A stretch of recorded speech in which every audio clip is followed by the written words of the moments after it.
اگر ولادت کے دوران اس عورت کا وصال ہو جاتا ہے، یہ عورت فوت ہو جاتی ہے درد کی وجہ سے، تکلیف کی وجہ سے، تو نبی علیہ الصلوۃ والسلام نے یہاں اس کے لیے کیا فرمایا؟ اللہ اسے شہادت کی موت عطا فرماتا ہے۔ اب آپ اندازہ لگائیے، ایک طرف وہ بندہ کہ جو میدان جہاد میں ہے، اپنی جان اپنی ہتھیلی پر رکھ کر تو کلمہ اسلام بلند کرنے کے لیے اپنی جان کا نذرانہ پیش کر رہا ہے، اس کے جسم پر تکلیف ہے، زخموں کے نشانات ہیں، دکھ درد تکلیف وہ بندہ برداشت کرتا ہے، لیکن یہ گھر میں بیٹھ کر وہی اجر حاصل کر رہی ہے جو ایک کو میدان جہاد میں مل رہا ہے۔ اب اس سے آگے رسول کریم صلی اللہ علیہ وسلم ارشاد فرماتے ہیں، اذا ضربها الطلاق، مدت حمل اس کی گزر گئی، اب ولادت کا وقت آیا، جب اسے ولادت کی تکلیف ہو، بچہ پیدا ہونے کے وقت جو تکلیف ہو اسے طلق سے تعبیر کیا جاتا ہے۔ جب یہ خاتون اس تکلیف میں مبتلا ہو تو لا تدری الخلائق ما لها من الاجر، مخلوق میں سے کوئی نہیں جانتا اللہ اسے اس وقت کتنا اجر۔ یہ خاتون کو کیا تھوڑا مقام ہے؟ یہ وہی خاتون ہے نا کہ جس کو اسلام سے پہلے منڈی میں جا کے تو بیچ دیا جاتا تھا، بازار میں اس کے سودے ہو جایا کرتے تھے۔ یہ وہی خاتون ہے کہ اسلام آنے سے پہلے زندہ اٹھا کر اسے مٹی میں دفن کر دیا جاتا تھا۔ اللہ اکبر۔ اب بچے کی پیدائش ہو گئی، اس سے آگے چلیے، رسول کریم صلی اللہ علیہ وسلم نے اس خاتون کو اب کیا بشارت؟ اب یہ خاتون ماں بن گئی۔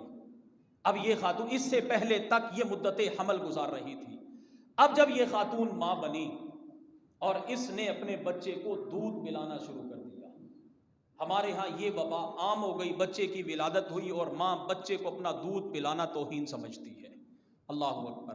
آج یہ حدیث پاک سنیں اور اپنے گھروں میں جا کر اپنی خواتین کو بتائیں اور یہ فضیلت سنائیں اور پھر اس سے پوچھیں کہ اب تیرا کیا ارادہ ہے۔ اللہ اکبر۔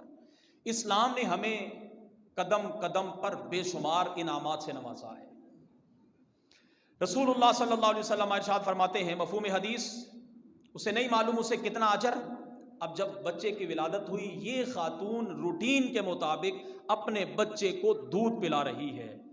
کان لہا بکل مسۃ او رضعۃ اجر نفس تحییھا او کما قال علیہ الصلوۃ والسلام۔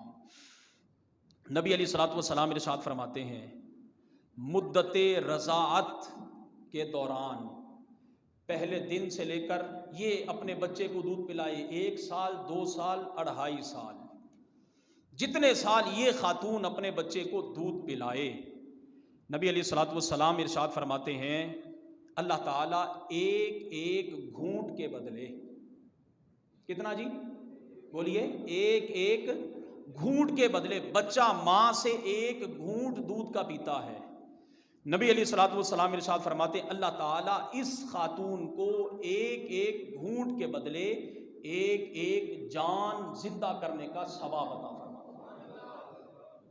ایک ایک جان۔ اب وہ بچہ 1000 گھونٹ پیے، وہ بچہ 2 سال 2.5 سال 1 سال میں 5000 10,000 گھونٹ پیے، یا پھر روزانہ کی بنیاد پر 100 گھونٹ پیے، تو میرے رسول کریم صلی اللہ علیہ وسلم نے ارشاد فرمایا جتنے گھونٹ بچہ دودھ کے پیے گا، ماں کو ایک ایک جان زندہ کرنے کا ثواب اللہ عطا فرماتا رہے گا۔ اب اس سے بڑھ کر عورت اور کیا چاہتی ہے؟ اس سے بڑھ کر اور اجر اور مقام رسول کریم صلی اللہ علیہ وسلم نے جو اس کو عطا فرمایا، یہ اور کیا چاہتی ہے؟ اب جب تک، پھر آگے سنیے، جب تک اس کی یہ مدت رضاعت چلتی رہی، جب تک یہ خاتون اپنے بچے کو دودھ پلاتی رہی، وہ تو ایک ایک گھونٹ پر اسے اجر ملتا رہا۔ وَإِذَا فَطَمَتْ، اب جب اس خاتون نے بچے کو دودھ چھڑوا دیا، جب اس خاتون نے بچے کو دودھ چھڑوا دیا، ضرب الملک علی منکبہا، تو فرشتہ اس کے کندھے پر ہاتھ رکھتا ہے اور کہتا ہے، اس خاتون کے کندھے پر ہاتھ رکھتا ہے اور کہتا ہے استأنف العمل، کہ اس عمل کو اب دوبارہ پھر شروع کر لے،